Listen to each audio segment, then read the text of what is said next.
नमस्कार, मी निखिल प्रभाकर राहरकर आपल्या चॅनलच्या नवीन व्हिडिओमध्ये तुम्हा सर्वांचं स्वागत करतो. फ्रेंड्स, हा आपला पॉवर सिरीजचा तिसरा व्हिडिओ आणि या व्हिडिओमध्ये आपण पाहणार आहोत तुमच्याकडे पॉवर होती पण ती तुम्ही गमावली. होय मित्रांनो, आपल्या सगळ्याकडेच कुठली ना कुठली एखादी अशी ॲबिलिटी असते जी की बाकीच्या लोकांपेक्षा वेगळी असते, पण ती प्रॉपर यूज न केल्यामुळे आपण ती हळूहळू लूज करत जातो आणि आपली जी पॉवर असते ती पॉवर आपण गमावतो. आणि याच विषयावर आज आपण चर्चा करणार आहोत. फ्रेंड्स, पॉवरचं कसं आहे ना, पॉवर एकदम जात नसते. ती काय आहे, ती छोट्या छोट्या डिसिजन्स मधून हळूहळू निसटत चालते आणि हळूहळू आपल्याकडे जी पॉवर आहे, आपल्याकडे जे ॲबिलिटीज आहेत, आपली जी ताकद आहे, ती ताकद हळूहळू कमी होत जाते. फ्रेंड्स, तर आता ही पॉवर ज्या गोष्टींमुळे कमी होते त्या काय मिस्टेक्स आहेत ते आपण पाहूयात मित्रांनो. तर पहिलं जो आपला पॉइंट आहे तो आहे की तुम्ही कम्फर्ट चूज करता, ग्रोथ नाही. Yes friends, most of the times आपण ग्रोथच्या पुढे कम्फर्टला प्रायोरिटीज देतो.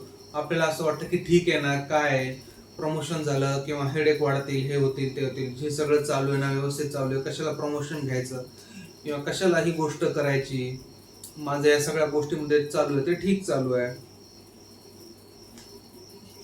म्हणजे ही जी कम्फर्ट ऍडिक्शन आपल्याला लागलेली आहे तो एक आपल्या लाईफमध्ये आलेला रॉंग वे आहे. हे आपण जर वेळीच ओळखलं तर आपण आपली पॉवर लूज नाही करत. फ्रेंड्स, पहिलं म्हणजे आपण काय करतो, जर आपण डेली रुटीनचं उदाहरण घेतलं तर आपण काय करतो, आपण अलार्म स्नूज करतो आणि परत झोपी जातो. दुसरं म्हणजे काय करतो, आपण वर्कआउट स्किप करतो किंवा ज्या आपल्या काही छोट्या छोट्या डेली रुटीन मधल्या गोष्टी आहेत त्या स्किप करतो.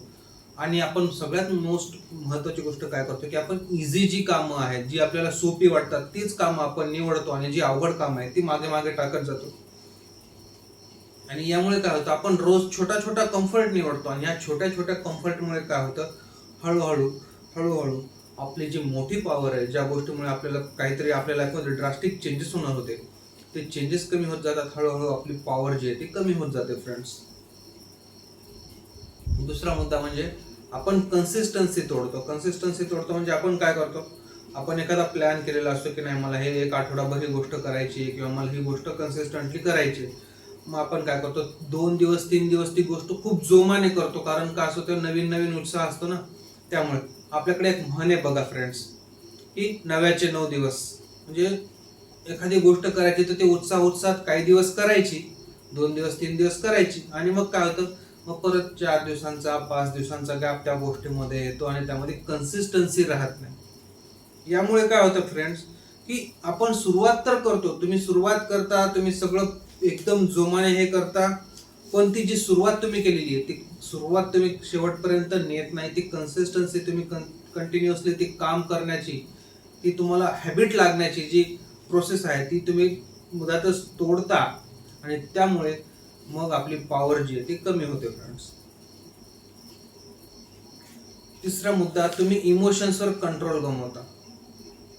इमोशन्सवर जो व्यक्ती कंट्रोल गमावतो ना, तो फार पटकन दुसऱ्यांच्या बोलण्यावर चालण्यावर इन्फ्लुएन्स होतो आणि मग हार्श रिॲक्शन्समुळे किंवा काही रॉंग डिसिजन्समुळे आपल्याकडे जी पॉवर आहे, आपल्याकडे जी आपल्या हातात जी शक्ती होती किंवा आपल्याकडे जी शक्ती होती ती आपण गमावतो. कसं, आपण छोट्या छोट्या गोष्टींवर डिस्टर्ब होतो. त्यानंतर आपलं जे काम करण्याची पद्धत आहे ती आपल्या मूड्सवर बेस्ड असते. मूड चेंज झाला, काम थांबलं, मूड चेंज झाला, काम केलं, मूड चेंज झाला, परत काहीतरी मधातच ते काम सोडून दिलं, दुसरं काम हातात घेतलं. जे काम दुसरं हातात घेतलं ते पण काहीतरी मूड आपला बदलल्यामुळे तेही मधातच सोडून दिलं. मग सर्व काम असे अर्धवट राहतात. कोणतंच काम तडीच जात नाही, कोणतंच काम पूर्ण होत नाही आणि यामुळे आपली ग्रोथ थांबते आणि आपल्याकडे येणारी जी पॉवर आहे ती पण थांबते किंवा कमी होते. काय ना फ्रेंड्स, आपलं जे काम आहे ते मूडवर चालतं आणि आपण डिसिप्लिन फॉलो करत नाही म्हणून ही गोष्ट होते. चौथा आणि महत्वाचा मुद्दा तो म्हणजे की आपण अटेन्शन जे आहे आपल्या लाईफ मधलं ते अटेन्शन आपण वेस्ट करत असतो. फ्रेंड्स, कसं, आपण काय करतो, आपण एखादा मोबाईल हातात घेतला की रील्स स्क्रॉल करत बसतो. आपण रॅन्डम स्क्रोल करतो, आपल्याला कळतही नाही 1 घंटे 2 घंटे कशी निघून जातात फ्रीमध्ये. ही जी डिस्ट्रॅक्शन्स आहेत ती डिस्ट्रॅक्शन्स आपल्याला लवकर अट्रॅक्ट करतात. आपण डिस्ट्रॅक्शनकडे लवकर अट्रॅक्ट होतो आणि मग ते एकदा त्या डिस्ट्रॅक्शनच्या मागे लागलो की आपण त्यातच गुंतत जातो आणि आपण काय करतो, आपलं जे फोकस आहे, आपला जो टाइम आहे, आपला फोकस आणि आपला टाइम आपण फ्री मध्ये विकत असतो. कसं? आपण रील स्क्रोल करतो. रील स्क्रोल केल्यामुळे किंवा आपण एखाद्या गोष्टीकडे डिस्ट्रॅक्ट झाल्यामुळे काय होतं, आपला वेळ त्या गोष्टीमध्ये जातो, आपलं फोकस त्या गोष्टीकडे जातं आणि ज्या स्क्रोलिंग आपण करत असतो, जे रॅन्डम स्क्रोलिंग आपण करत असतो, जे व्हिडिओ आपण पाहत असतो, त्यांना त्यातून व्हॅल्यू मिळते, त्यांचं त्यातून व्ह्यूज येतात, त्यांना त्यातून पैसा मिळतो आणि हे सगळं आपण त्यांच्यासाठी करत असतो. तेही फुकटात आपला वेळ आणि आपला फोकस वाया घालवून.